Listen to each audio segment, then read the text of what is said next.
পুরো পানির হিস্সা, আমাদের সীমান্তে হত্যা এবং আমাদের আপনার ব্যালেন্স অফ ট্রেডের যেটা ঠিক করা, এই জিনিসগুলোকে আমরা খুব বেশি গুরুত্ব দিচ্ছি।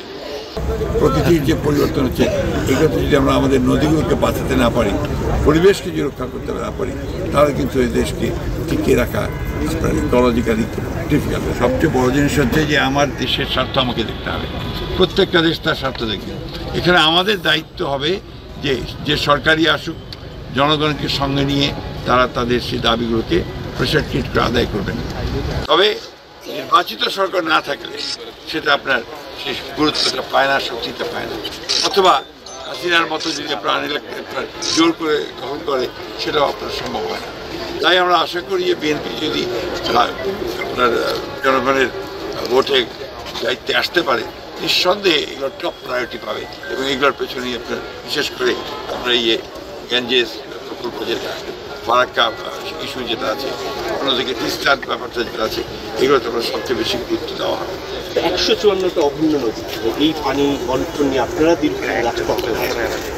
এই কমিটমেন্টের জায়গাটা আপনারা আসলে আমরা তো এই কমিটমেন্টে আমরা 100% কমিটেড। এটা আমাদের রাজনীতি। আমরা বাংলাদেশে এই অঞ্চলে বাস করি, এখানকার আপনার পুরো পানির হিস্সা, আমাদের সীমান্তে হত্যা এবং আমাদের আপনার ব্যালেন্স অফ ট্রেডের যেটা ঠিক করা, এই জিনিসগুলোকে আমরা খুব বেশি গুরুত্ব দিতে চাই।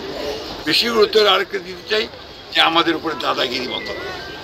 এটা আমরা চাই যে আমাদের প্রতিবেশী দেশ, তারা ইচ্ছে করলেই তারা আমাদের সঙ্গে সুসম্পর্ক রাখতে পারে এবং তাদের একটা, আমি মনে করি যেহেতু ৭১ সালের সাথে যুদ্ধের সময় তারা আমাদের সহযোগিতা করেছেন, তাতে আরও বেশি করে আপনার বাংলাদেশকে সহযোগিতা করতে হবে।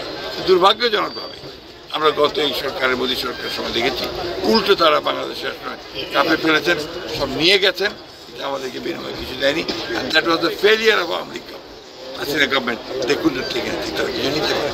ওদের মন্ত্রীদের পক্ষেও আপনার ধর শুনেছেন, দিন দরবার করতে যায় ভারতে, আপনার স্বামী স্ত্রীর সম্পর্কে কথা বলে, এইভাবে তারা পুরো বিষয়টাকে আপনার নিচে নামিয়ে দিয়েছে। ইকুয়াল ফুটিংয়ের কথা বলতে হবে, মর্যাদা রাখতে হবে, সমমর্যাদা রাখতে হবে, স্বার্থটাকে, দেশের স্বার্থটাকে সবার আগে করতে